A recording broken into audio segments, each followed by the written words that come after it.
What's up guys? Panibagong araw, panibagong grooming na naman tayo. At ayun, nandito nga pala yung customer natin. Isang poodle yung dala niya, trim bilog. Tatlong gunting yung gamit natin dito guys, no? Straight tsaka curve, pati chan curl. Dito sa may chan niya guys, sinamitan natin ng straight. At dito sa may paa niya, dalawang gunting yung gamit natin yan guys, no? Straight tsaka curve. Shoutout sa mga masisipag nating groomer dyan. Free shoutout tayo mga guys. At dito sa may leg niya, yan, straight yung ginamit natin para pinong-pinong. Sa may singit naman ng paa, yan, ginamitan natin ng straight para mag-straight din yung buhok niya. Sa mga master groomer dyan at baka may iba pa po kayong alam or napapangitan pa po kayo sa mga gawa naming mga beginner pa lang, pwede nyo po kami pangaralan sa tama at mali o anong dapat naming gawin o anong tamang handle, anong tamang hawak ng gunting. Handa naman po kaming makinig. At ayun guys, no, balik tayo dito sa customer natin. May picture nga palang pinapagaya to guys, kaya ginaya natin. Hindi naman siya totally na nagaya talaga. At least napasaya naman natin yung owner guys. At natuwa din naman siya sa gawa natin. At ito na siya guys, so yan, tapos na siya guys. So yan, ang cute-cute na niya guys, no? Yan, bilog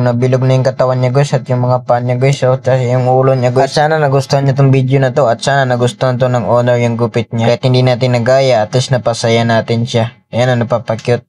Palike naman dyan, tsaka share. Bye-bye!